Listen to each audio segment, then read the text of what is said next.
Innal hamdalillah nahmaduhu wa nasta'inuhu wa nastaghfiruh wa na'udzu billahi min shururi anfusina wa min sayyiati a'malina may yahdihillahu fala mudilla lahu wa may yudlil fala hadiyalah. Asyhadu an la ilaha illallah wahdahu la syarika lah wa asyhadu anna Muhammadan 'abduhu wa rasuluhu alladzi la nabiyya ba'da wa rasulah. Yaqulu Rabbuna tabaraka wa ta'ala fi kitabihil karim, ya ayyuhalladzina amanu taqullaha haqqa tuqatih wa la tamutunna illa wa antum muslimun. Wa qala Rasulullah sallallahu alaihi wasallam, fa inna asdaqal hadits kitabullah wa khairul huda huda Muhammadin sallallahu alaihi wasallam wa syarrul umur muhdatsatuha fa inna kulla muhdatsatin bid'ah wa kulla bid'atin dalalah wa kulla dalalatin finnar. Ma'asyiral muslimat rahimani wa rahimakumullah. Walhamdulillah, kita memuji Allah Subhanahu wa taala atas segala nikmat yang Allah anugerahkan kepada kita.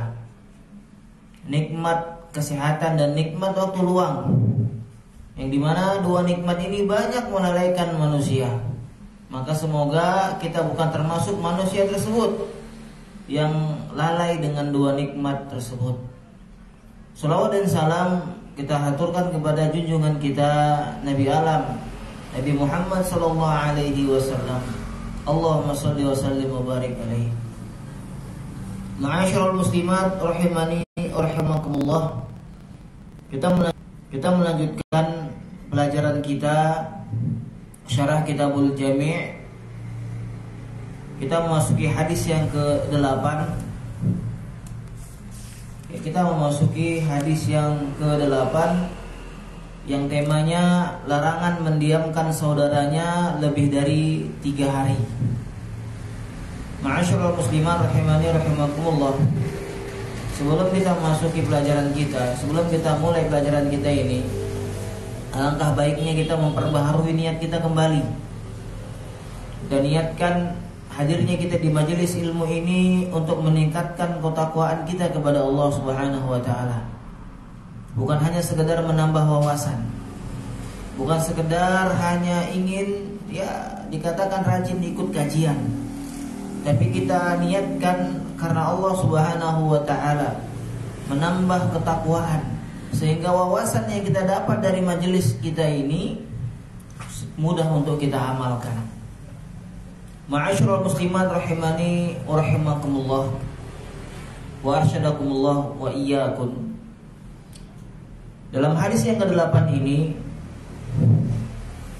dari sahabat yang mulia Abi Ayyub radhiyallahu taala anna Rasulullah sallallahu alaihi wasallam qala, bahwasanya Rasulullah SAW bersabda, la yahillu li muslimin ay yahjura akhahu fawqa 3 layalin. Tidak halal bagi seorang muslim, yakni haram bagi seorang muslim menghajar, mentahjir atau memboikot saudaranya lebih dari 3 malam atau lebih dari 3 hari. Yaltaqiyani fayu'ridu hadza wa yu'ridu hadza.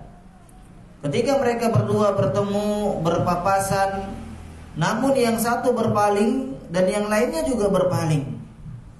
Wa khairuhuma alladhi yabda'u bis-salam.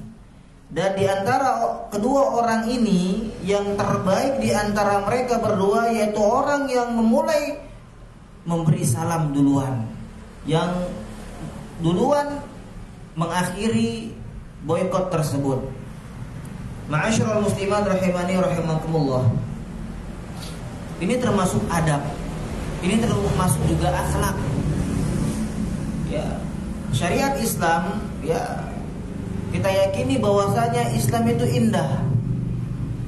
Syariat ini menyuruh umatnya untuk mempererat tali persatuan, tali ukhuwah, persaudaraan antara sesama kaum muslimin.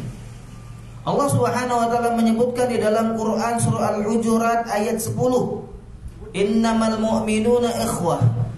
Sesungguhnya orang-orang yang beriman itu bersaudara.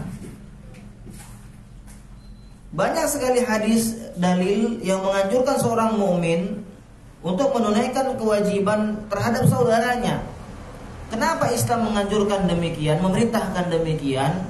Untuk mempertahankan dan menjaga persatuan kaum muslimin. Innamal mu'minuna ikhwah. Nah, ma'asyiral muslimat rahimani rahimakumullah, kita sudah pelajari di awal-awal kajian Kitabul Jami' ini bahwasanya Rasulullah SAW menyebutkan hakul muslim ala muslim sit. Hak muslim yang satu dengan muslim yang lainnya ada 6. Sudah kita pelajari. Ya, silahkan kita ulang-ulangi kembali apa hak-hak sesama muslim. Dan ma'asyiral muslimin wa muslimat rahimani rahimakumullah, ya, diantaranya hak-hak sesama muslim itu seperti kalau kita bertemu, kita memberikan salam kepadanya, atau kita menjawab salam apabila saudara kita memberikan salam kepada kita. Kita memberikan salam kepada saudara kita itu hukumnya sunnah. Tapi ketika saudara kita memberikan salam kepada kita, wajib kita untuk menjawabnya, jemaah. Begitu juga hak sesama muslim ketika dia mengundang kita, hendaklah kita memenuhi undangannya. Begitu juga ketika saudara kita sakit, hendaklah kita jenguk saudara kita yang sakit. Dan banyak keutamaan yang disebutkan dalam dalil tentang keutamaan orang yang menjenguk orang yang sakit. Begitu juga jamaah sekalian, ketika saudara kita sesama muslim meninggal, kita menghadiri, kita menyolatkan dan mengantarkan jenazahnya. Begitu juga jamaah sekalian, ya, seorang muslim itu bagaikan cermin bagi muslim yang lainnya. Ketika ada saudara kita sesama muslim datang ke kita minta nasihat, maka berikan nasihat kepadanya. Dan begitu juga jemaah sekalian rahimani rahimakumullah, mencintai saudara kita sebagaimana ia mencintai kebaikan itu untuk dirinya sendiri. Kita inginkan kebaikan, kita harapkan kebaikan, kita suka kebaikan itu kita peroleh. Maka begitu juga kita sukai ketika saudara kita memperoleh kebaikan tersebut. Ma'asyiral muslimat rahimani rahimakumullah. Selain perkara-perkara yang diperintahkan untuk menjaga keutuhan tali persaudaraan, syariat Islam melarang semua perkara-perkara yang dapat merusak tali persatuan tersebut. Ya, jadi akhlak-akhlak yang buruk, ya, perbuatan-perbuatan tercela yang bisa merusak persatuan kaum muslimin ini dilarang dalam Islam. Dilarang. Ya. Rasulullah SAW pernah bersabda, "Wala yabi' ba'dukum 'ala bai'in akhih, wala yakhtub ar-rajulu 'ala khutbati akhih." Janganlah seseorang menjual di atas penjualan saudaranya. Janganlah seseorang melamar di atas lamaran saudaranya. Apa kaitan hadis ini dengan hadis yang kita bahas, yang kita bahas dalam tema kali ini? Ya, kaitannya menjaga persatuan antara kaum muslimin. Bayangkan jemaah sekalian rahimani rahimakumullah. Ya, ada seseorang sedang berdagang di sosial media, sedang mempromosikan dagangannya di lapaknya, kan gitu. Lalu ada orang lain dengan dagangan yang sama nimbrung di lapaknya. Nah, ini termasuk adab yang buruk nih. Ya, menimbulkan perselisihan antara pedagang. Ini termasuk nih contoh, wala yabi' ba'dukum 'ala bai'in akhi. Janganlah seseorang menjual di atas penjualan saudaranya. Atau juga termasuk, ya, si fulan A menjual sebuah barang ke fulan B. Sudah disepakati harganya, sudah disepakati waktu penyerahan barang dan uangnya. Namun datang si fulan C mengatakan, barang itu jual aja ke saya mampu membelinya lebih mahal daripada si fulan B beli. Terakhir si fulan A pun, ya, menjualnya kepada si fulan C. Nah, ini termasuk contoh, wala yabi' ba'dukum 'ala bai'in akhi. Janganlah seseorang menjual di atas penjualan saudaranya. Ini bisa merusak persaudaraan sesama kaum muslimin. Begitu juga jamaah sekalian rahimani rahimakumullah, seorang laki-laki tidak boleh melamar di atas lamaran saudaranya. Ada seorang wanita yang sudah dikhidbah, yang sudah dilamar oleh seorang laki-laki, maka orang lain, laki-laki yang lain datang melamarnya dengan diiming-imingi ya mahar lebih tinggi misalnya, ya dijamin kemapanan yang lebih mapan daripada laki yang sudah melamar, ya, sehingga goyah si wanita tersebut. Sehingga yang tadinya dia sudah menerima lamaran lelaki pertama, dia goyah, dia tinggalkan lamaran pertama demi menerima lamaran yang kedua. Ini termasuk merusak persaudaraan antara kaum muslimin. Nah, begitu juga jamaah sekalian rahimani rahimakumullah, Rasulullah SAW bersabda, "Wala tahasadu, wala tabaghadu." Janganlah kalian saling hasad, yaitu iri. Dan janganlah kalian saling membenci. Ini juga termasuk contoh sifat akhlak yang tercela yang menimbulkan perpecahan di antara kaum muslimin. Saling hasad. Ya. Ketika dia lihat saudaranya lebih unggul darinya, dia tidak terima. Ya, dia ada rasa hati tidak senang ketika melihat saudaranya lebih unggul daripada ini, hasad. Wala tabaghadu, dan jangan saling membenci. Dan masih banyak lagi larangan-larangan Rasulullah yang tujuannya agar persatuan di antara kaum muslimin dapat terjaga. Ya, bahkan Al-Quran, Allah Subhanahu wa ta'ala berfirman di dalam Quran surah Al-Hujurat ayat 12, "Wala tajassasu wala yaktab ba'dukum ba'dha." Janganlah kalian saling mencari-cari kesalahan, tajassus, ya mencari-cari kesalahan. Ya, sengaja mengintip saudaranya, mengintip dalam artian ya mencari celah, mencari kekurangan. Ya, sehingga ujung-ujungnya mereka saling menggibahi, saling mengumpat, saling merendahkan. Makanya Allah Subhanahu wa taala mengatakan wala yaktab ba'dukum ba'dha. Dan janganlah kalian saling menggibahi di antara kalian. Dan ini termasuk juga perbuatan-perbuatan yang bisa merusak persatuan kaum muslimin. Begitu juga jemaah sekalian, wala yaskhar qaumun min qaum. Janganlah sebuah kaum menghina kaum yang lainnya. Al-Hujurat ayat 11. Ini juga perbuatan yang bisa merusak persatuan antara kaum muslimin. Dan dalil-dalil yang barusan kita sebutkan ini menunjukkan pentingnya untuk mempererat tali persatuan, menjaga persaudaraan antara kaum muslimin. Innamal mu'minuna ikhwah. Allah sendiri yang mengatakan sesungguhnya orang-orang yang beriman itu bersaudara.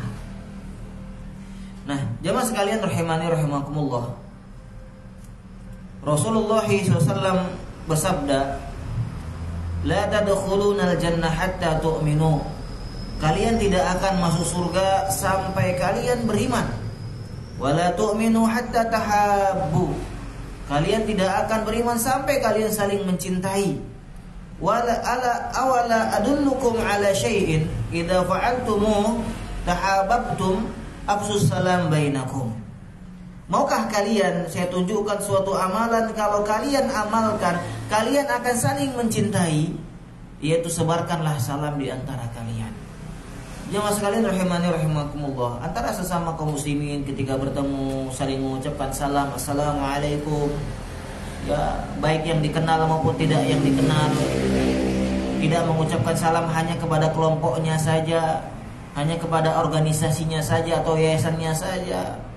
Ya, atau hanya yang sepenampilan dengannya saja, tidak. Mau yang dia kenal ataupun yang dia tidak kenal, baik dia itu seorang muslim yang taat maupun muslim yang kita katakan belum taat, tetap kita disunahkan untuk memberikan salam kepada mereka.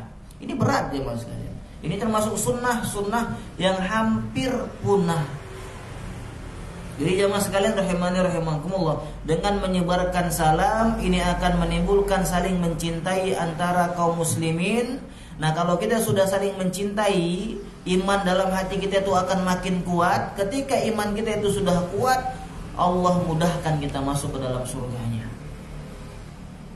Jamaah sekalian rahimani rahimakumullah. Jadi tema hadis yang ke-8 ini, larangan mendiamkan saudaranya lebih dari 3 hari.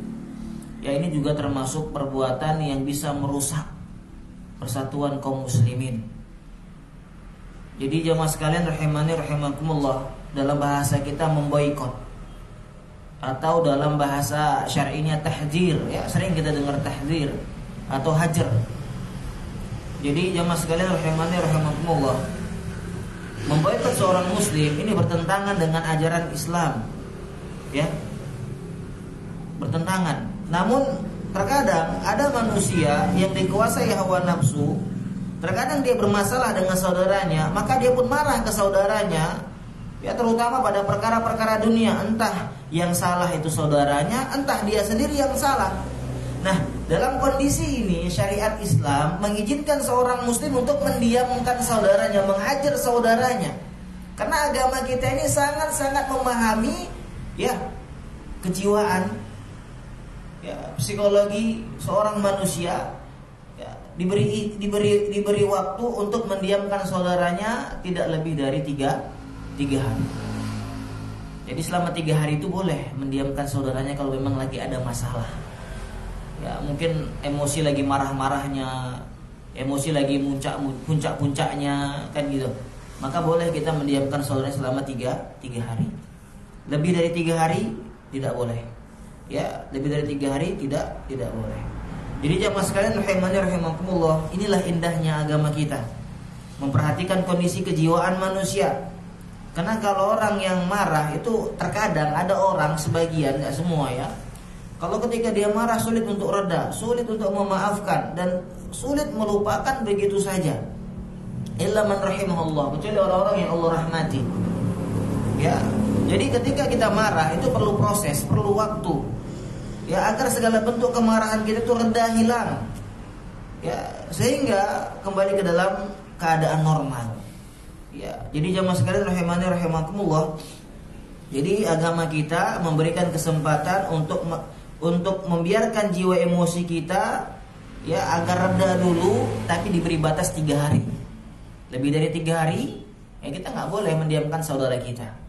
Rasulullah SAW mengatakan tadi, la yahillu li muslim an yahjura akhahu fawqa thalathi layalin.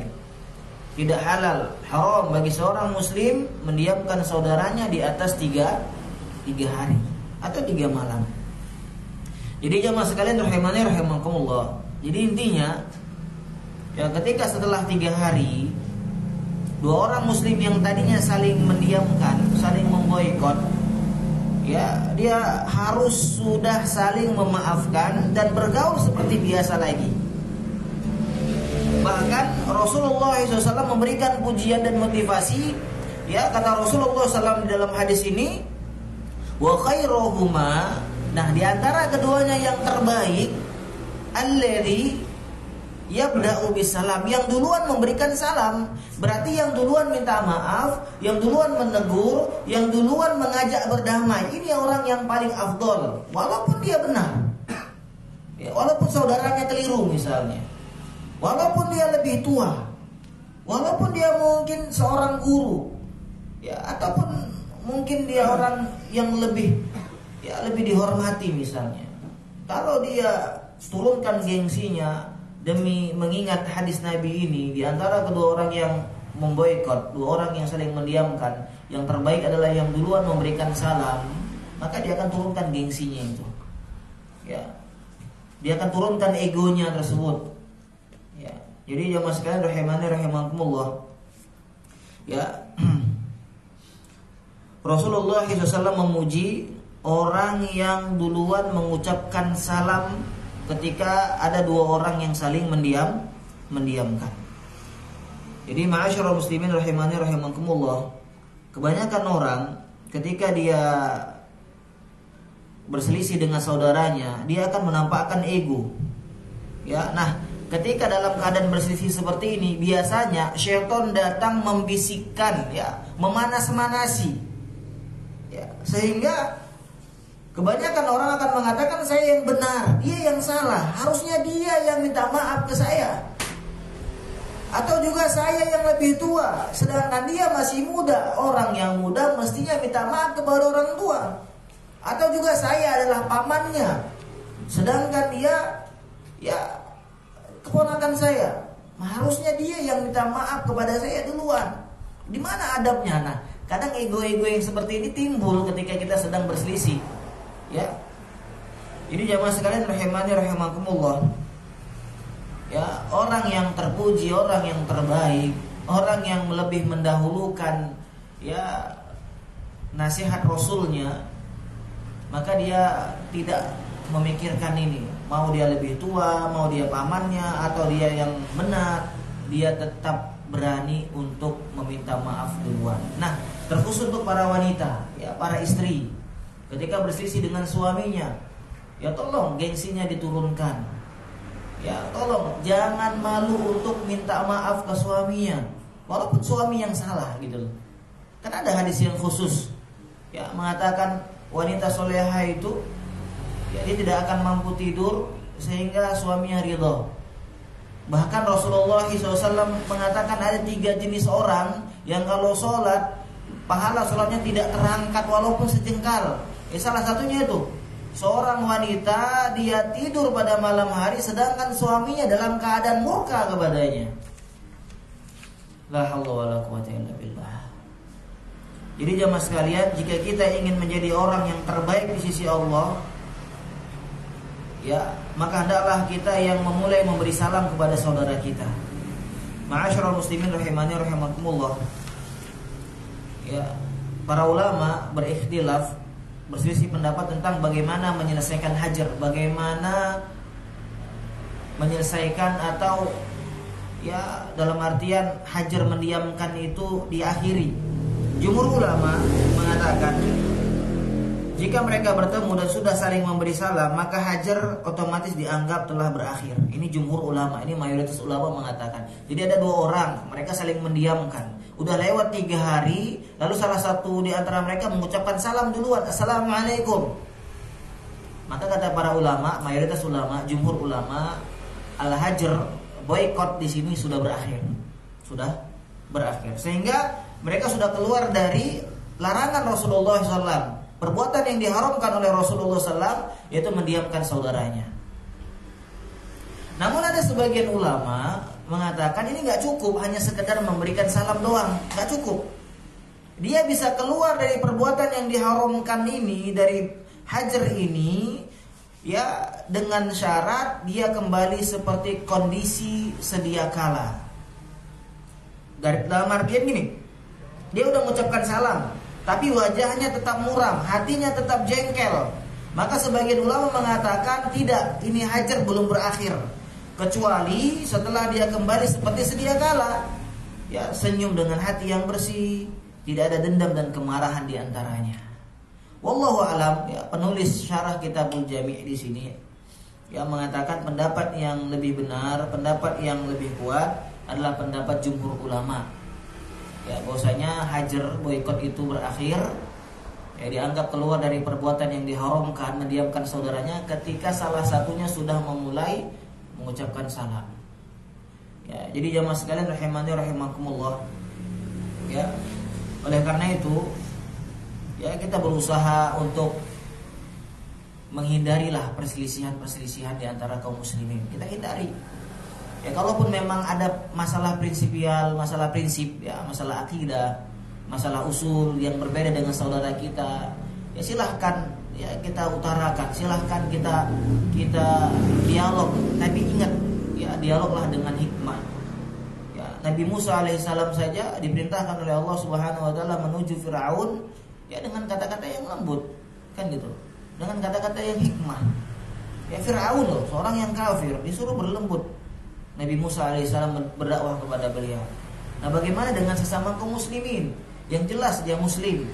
Ya, ketika ada perbedaan antara kita dengan mereka, masalah prinsip, masalah usul, maka silahkan kita berdialog, silahkan kita utarakan pendapat kita, apa yang kita pahami dari apa yang kita pelajari dengan cara hikmah, dengan cara yang baik. Jangan sampai ada ya debat kusir, sampai wajah memerah, urat leher ya, mengeras, sambil emosi, sampai teriak-teriak, ujung-ujungnya menghina, ujung-ujungnya mengumpat. Wa'iyadzubillah. Ini bisa merusak persaudaraan kita, persatuan kaum muslimin. Nah, ma'asyiral muslimin rahimani wa rahimakumullah. Orang yang mampu mengalahkan hawa nafsunya adalah orang yang memulai salam lebih duluan meskipun dia yang salah atau saudaranya yang salah. Ya kalau dia yang salah dia memulai salam duluan, ini wajar kan gitu. Memang harus gitu loh, gentleman. Kalau laki-laki gentleman kan gitu.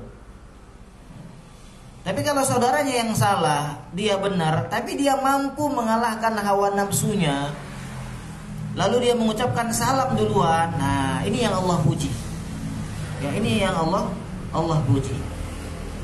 Jadi, jemaah sekalian rahimani rahimakumullah. Rasulullah SAW melarang dalam hadis ini untuk menghajar saudaranya lebih dari tiga hari. Namun para ulama memberikan ta'liq di sini, memberikan garis bawah di sini bahwasanya hajar ini hanya bersifat perkara duniawi. Perkara duniawi.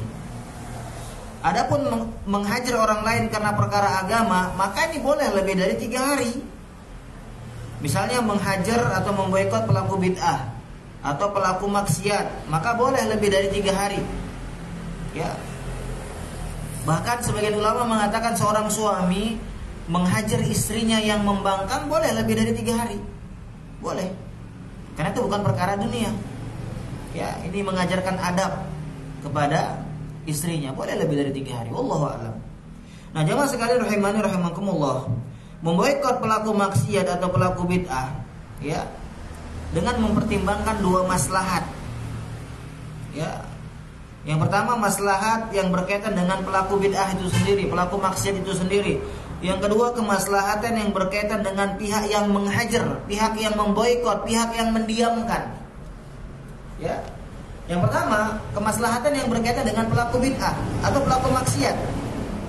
Jadi seseorang dia menghajar pelaku bid'ah dan pelaku maksiat dengan harapan yang besar, bertobat kepada Allah Subhanahu wa taala. Ada dalilnya. Bahwasanya boleh memboikot pelaku maksiat dan pelaku bid'ah. Seperti kisah sahabat Ka'ab bin Malik radhiyallahu anhu. Ketika Ka'ab bin Malik yang tidak ikut serta bersama Rasulullah dan kaum muslimin dalam perang Tabuk tanpa ada alasan syar'i. Ka'ab bin Malik. Beliau tidak ikut perang Tabuk, apakah karena sakit? Enggak. Tapi ketika itu bertepatan dengan masa panen gitu loh. Masa panen buah kurma. Sehingga beliau sibuk dengan kebunnya. Mungkin beliau menurut nantilah saya menyusul. Nanti sehingga lalai, sehingga akhirnya Rasulullah dan para kaum muslimin pulang dari perang Tabuk sedangkan beliau belum berangkat. Ka'ab bin Malik radhiyallahu anhu.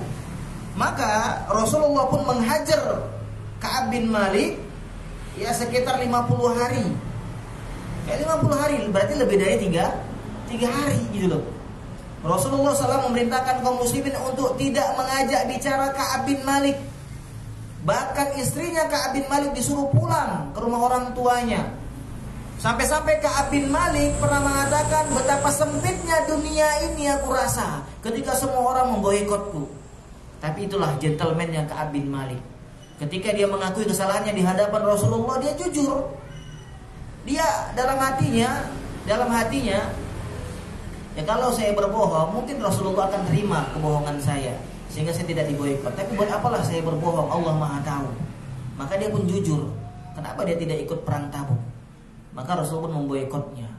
Walhamdulillah, Allah menghargai kejujuran Ka'ab bin Malik, sehingga turunlah ayat yang menjelaskan Allah menerima taubatnya Ka'ab bin Malik. Masya Allah. Jadi di kisah Ka'ab bin Malik ini ada pelajaran lain yang bisa kita petik, yaitu kejujuran. Walaupun kita salah, kalau kita jujur, akan bernilai dan berharga. Walaupun kita salah, tapi kita jujur. Jadi ma'asyiral muslimat rahimani rahimakumullah, hajar yang dialami Ka'ab bin Malik ini dijadikan dalil oleh para ulama yang berbicara tentang masalah hajar, tahjir. Bahwasanya masalah menghajar pelaku maksiat sama dengan masalah menghajar pelaku bid'ah. dengan tetap melihat maslahat dan mudarat ya. Jadi jamaah sekalian rahimani rahimakumullah. Ya, kenapa kita katakan praktek hajar memboikot pelaku bid'ah atau pelaku maksiat harus melihat maslahat dan mudarat? Karena tahjir ini, menghajar ini termasuk bagian dari amal ya al-amru bil ma'ruf wa nahyi 'anil munkar. Ya, amar ma'ruf nahi munkar. Mengajak kepada yang ma'ruf dan mencegah yang munkar. Jemaah sekalian, para ulama sepakat ya, di sini ada kaidah. Kalau penerapan amar ma'ruf nahi munkar diasumsikan akan memberikan kemaslahatan, maka dilakukan amar ma'ruf nahi munkar tersebut. Sebaliknya, kalau penerapan amar ma'ruf nahi munkar tersebut menimbulkan mudarat yang lebih berat, yang lebih buruk daripada kemungkaran yang sudah ada, maka hendaklah ditinggalkan. Ya, hendaklah ditinggalkan. Ini kaidahnya jemaah sekalian ya. Oleh karena itu, masalah menghajar pelaku bid'ah atau pelaku maksiat pada zaman sekarang tidaklah mudah untuk dikerjakan. Enggak mudah.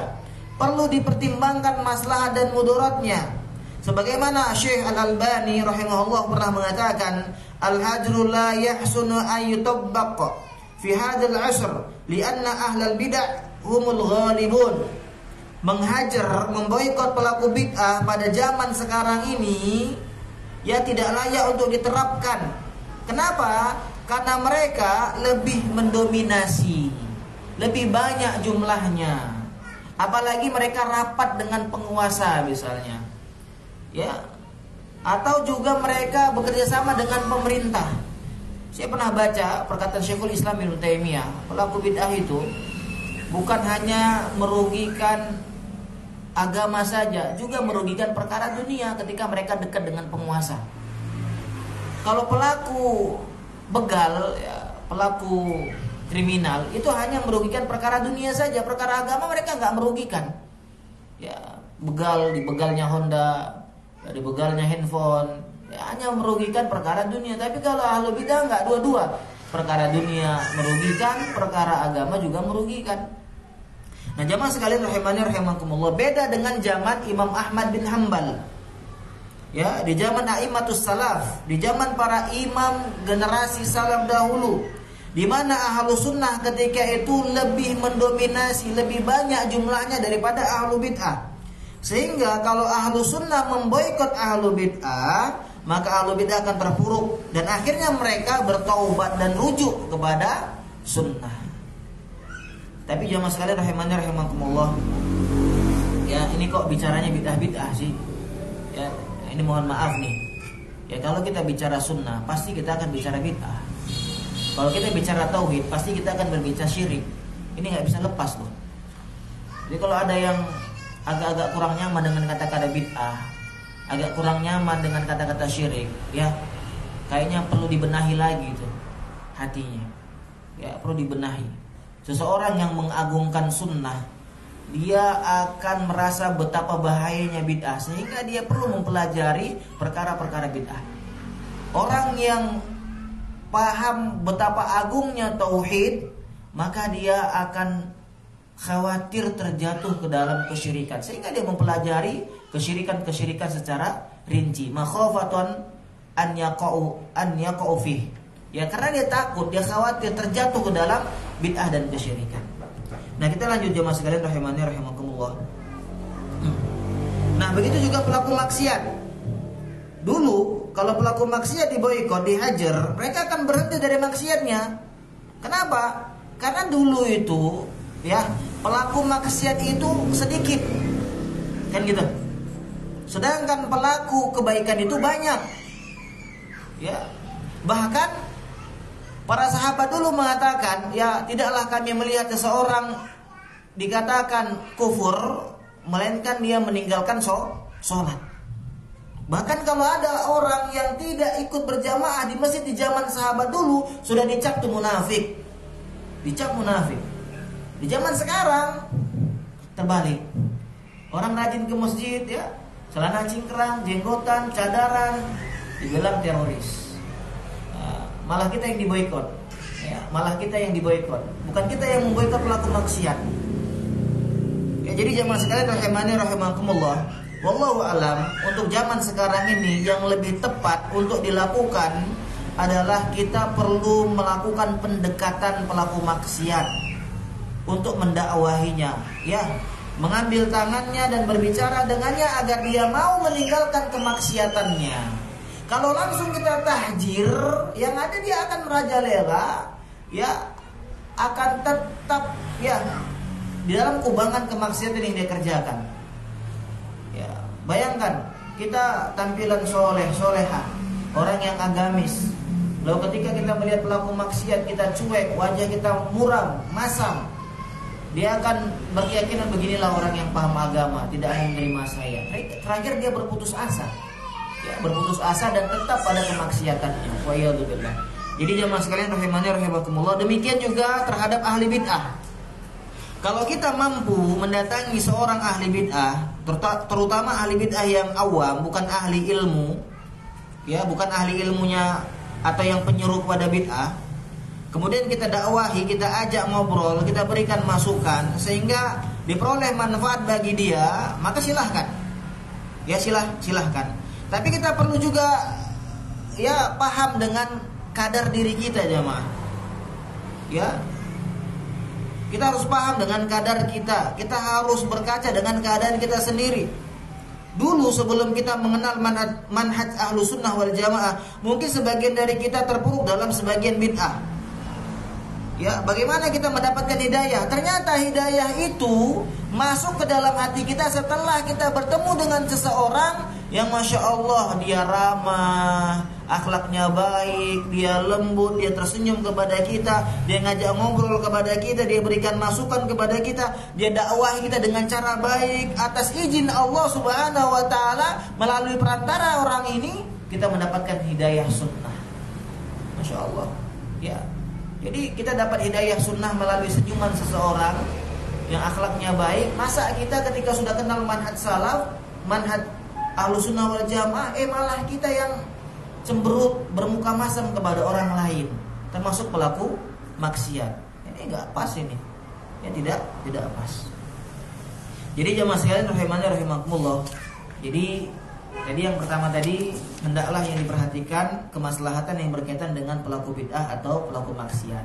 Untuk zaman sekarang, ya, untuk memboikot mereka itu berat. Ya, perlu pendekatan, ya, perlu mengambil hati mereka. Ya, kita lihatlah kondisi, kita perhatikanlah keadaan. Kalau kita mampu lanjut, ya, kalau kita belum mampu, setidaknya doa Allah yahdi. Ya, semoga Allah memberikan dia hidayah. Nah, yang kedua jamaah sekalian, praktek hajar juga memperhatikan kemaslahatan pihak yang menerapkan. Ya, orang yang menghajar, orang yang memboikot, perlu diperhatikan kemaslahatan dia. Jadi jamaah sekalian rahimani rahimakumullah, kalau kita ingin menghajar seorang pelaku bid'ah, ya kita lihat dulu, ya, keadaan kita, kemampuan kita, pengetahuan kita seputar dalil, ya, kita lihat juga keadaan orang yang akan kita hajar. Takutnya dia memiliki syubhat yang membahayakan, ya, maka hendaknya dia menjauh jika dia khawatir syubhatnya itu akan mempengaruhi dirinya. Jadi jamaah sekalian rahimani rahimakumullah, ya, hendaknya ia menghindari orang tersebut, jangan mendengarkan ceramahnya dan jangan menghadiri kajiannya. Kalau kita ingin mendakwahi seorang pelaku bid'ah. Nah, jadi kalau dia awam, kita juga ada kemampuan, silahkan kita lakukan pendekatan. Jadi jamaah sekalian rahimani rahimakumullah, intinya menghajar ahlu bid'ah itu atau pelaku maksiat itu disyariatkan, ya, meskipun lebih dari tiga hari. Namun dilihat juga mudarat dan maslahatnya. Jangan dikit-dikit mentahjir, jangan dikit-dikit memboikot, ya, karena ini bisa merusak persatuan kaum muslimin, ya, bisa merusak, ya, ukhuwah di antara kaum muslimin. Jadi ma'asyiral muslimin rahimani rahimakumullah, ya, di sini ada beberapa dalil, ya, bahwasanya Rasulullah SAW juga melarang kita untuk mendiamkan saudara kita lebih dari 3 hari dalam perkara dunia.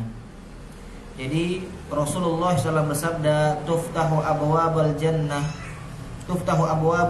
yaumul itsnain wal khamis fayaghfaru likulli 'abdin la yusyriku billahi syai'a illa rajula kanat bainahu wa baina akhihi syahna fayuqal andiru hadaini hatta yastaliha.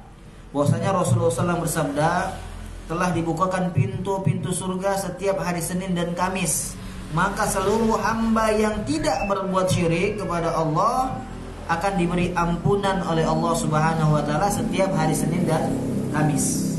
Kecuali seseorang yang punya permusuhan, yang lagi clash, ya, lagi konflik dengan saudaranya, maka dikatakan kepada malaikat, tangguhkanlah dari ampunan Allah kepada dua orang ini sampai keduanya berdamai. Jadi jemaah sekalian rahimanallah, dari hadis ini sangat merugi orang yang mendiamkan saudaranya lebih dari 3 hari.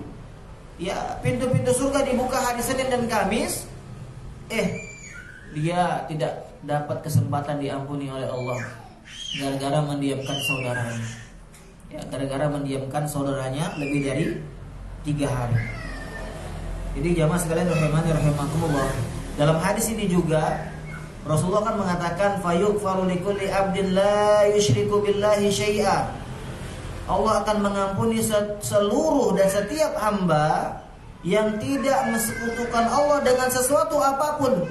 Ini kabar gembira, berbahagialah bagi orang-orang yang bertauhid, yang berusaha mentauhidkan Allah Subhanahu wa taala, yang berjuang menjauhkan diri dari kesyirikan baik yang besar maupun yang kecil, baik yang tersembunyi maupun yang terang-terangan. Berbahagialah mereka. Mereka diampuni oleh Allah setiap hari Senin dan Kamis. Masya Allah. Begitu juga dalil yang lain, ya, tentang haramnya menghajar saudaranya lebih dari 3 hari dalam perkara dunia. Bahwasanya seorang sahabat Abi Khirosh Sulami radhiyallahu anhu, dia mendengar Rasulullah SAW bersabda, man hajar akhahu sanatan fahuwa kasafki dami. Barang siapa yang memboikot, menghajar saudaranya selama setahun, mendiamkan saudaranya selama setahun, maka seakan-akan dia telah menumpahkan darah saudaranya. Jadi jemaah sekalian, ada orang seperti itu, bertahun-tahun mendiamkan saudaranya, bertahun-tahun tidak cakapan dengan saudaranya. Ini seolah-olah menumpahkan darahnya jemaah. Wa'iyadzubillah. Bahkan ada orang ketika berselisih, nggak apa-apa lah, nanti ketika lebaran aja minta maaf katanya. Ketika lebaran baru minta maaf. Ya, seolah-olah dia yakin akan hidup ketika nanti sampai lebaran. Jadi jemaah sekalian rahimakumullah, ya, kita berusaha. Kapanpun kita berselisih dengan saudara kita, ya kita minta maaf kepadanya. Ya, kita ingat hidup kita di dunia ini cuma singkat. Kita nggak tahu kapan umur kita, kapan usia kita ditutup oleh Allah Subhanahu wa taala. Maka kita berusaha jangan sampai ada permasalahan dengan saudara kita, perselisihan dengan saudara kita. Apalagi kalau kita duluan yang mulai, apalagi kalau kita yang biang keroknya, wa iyadzubillah. Ya. Jamaah sekalian rahimakumullah. Hadis selanjutnya yang menerangkan bahwa haram mendiamkan saudaranya lebih dari 3 hari yang berkaitan dengan ini, bahwasanya Abdullah bin Abbas radhiyallahu anhu berkata, bersabda Rasulullah sallallahu alaihi wasallam, ya, salasatun la turfa'u lahum salatuhum fawqa ru'usihim shibran. Ada 3 orang yang tidak diangkat pahala sholat mereka di atas kepala mereka walaupun sejengkal, tidak diangkat. Yang pertama, rajulun amma qauman wa hum lahu karihun.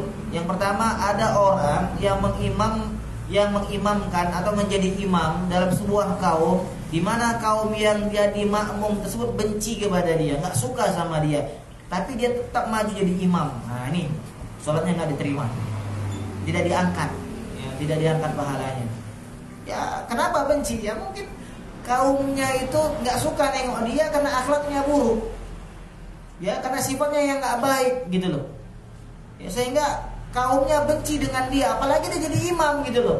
Ya, orang-orang yang di belakangnya jadi makmum menggerutu, lah kenapa nggak dia jadi imam gitu loh. Nah, nggak diangkat sholatnya gitu. Nah yang kedua, wa mra'atun batat wa zawjuha 'alaiha sakhib. Seorang wanita yang suaminya marah kepadanya sedangkan ia tidur dalam keadaan suaminya tidak ridho kepadanya. Nah, ini wanita-wanita seperti ini sholatnya tidak diangkat walaupun sejengkal dari atas kepalanya. Ya, jadi kita nasihatkan kepada para wanita muslimah, para kaum muslimat, ya hilangkan gengsi untuk minta maaf duluan, lembutkan hati-hati kita. Janganlah kita merasa kita nggak butuh dengan suami kita. Janganlah kita merasa saya bisa kok sendiri tanpa suami saya. Ini termasuk sifat ya kesombongan. Ini termasuk sifat kesombongan. Ya, walaupun kita mungkin sudah mapan mungkin kita punya pekerjaan sendiri, kita punya ekonomi yang mapan, ya mungkin kita bisa kerjakan ini kerjakan itu tanpa suami pun saya bisa merawat anak-anak saya, mendidik anak-anak saya misalnya. Sehingga ketika suami berbuat salah, langsung dia ya mengeluarkan kata-kata yang tidak mengenakkan hati, ya bahkan sering meminta ceraikan saya.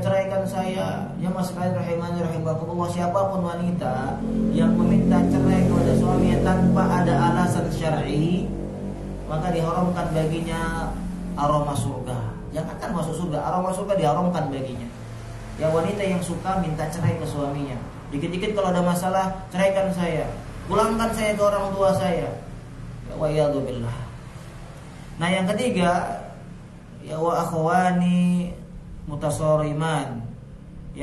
Yang ketiga, orang yang tidak diangkat sholatnya, yaitu dua orang saudara yang saling bermusuhan, yang saling memboikot, yang saling menghajar.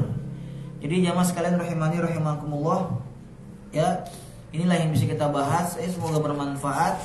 Intinya Rasulullah SAW melarang kita untuk mendiamkan saudara kita lebih dari 3 hari dalam perkara dunia. Untuk menghajar atau memboikot dalam perkara agama seperti pelaku maksiat dan pelaku bid'ah itu boleh lebih dari 3 hari dengan memperhatikan maslahat dan mudaratnya.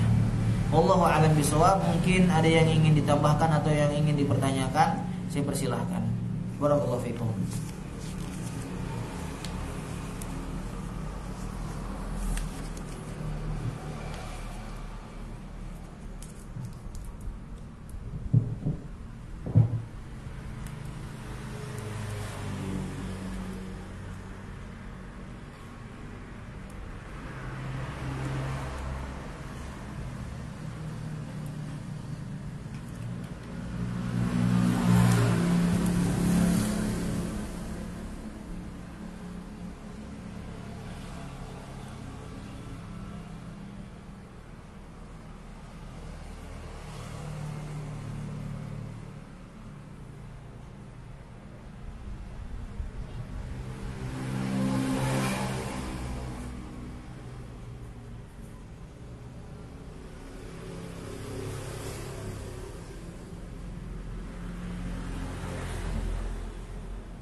Masih jalan.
kasih ambilkan foto.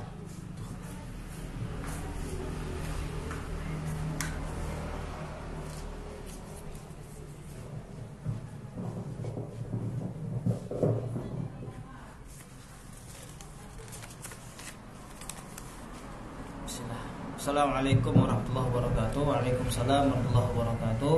Ustaz, saya mau bertanya.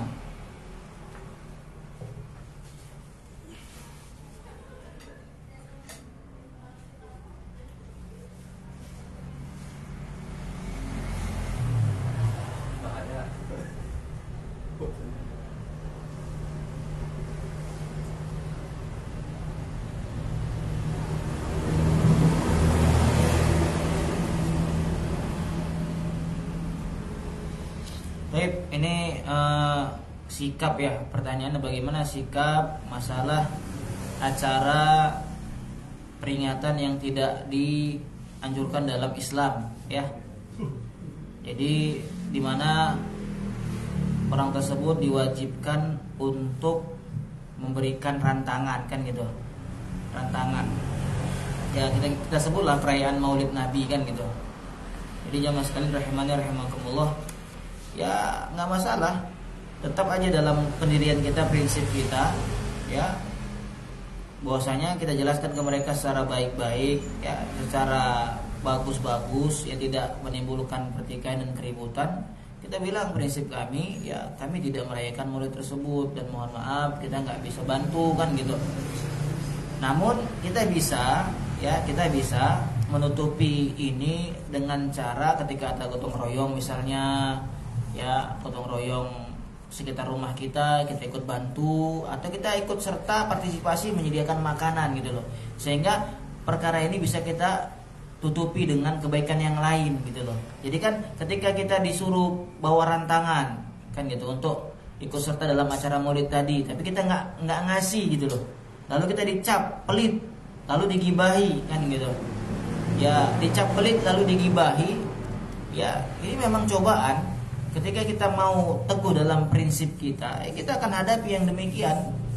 Ya, dicap yang tidak-tidak, ya dikatakan yang tidak-tidak, yang diumpatilah, yang dicemoohlah. Memang begitu. Ya, ketika kita ingin tetap pada prinsip kita. Namun jemaah sekalian ya, seperti tadi nasihat kita, ketika di sini kita tidak memberi rantangan, tapi ketika ada gotong royong, ya sediakan kopi, sediakan kue, ya kita tutup kebaikan. Ya, dengan kebaikan kita itu akan menutupi kekurangan kita yang lain gitu loh. Ya wallahu alam. Ini sikap atau saran dari saya ya. Wallahu alam. Mungkin ada pertanyaan yang lain.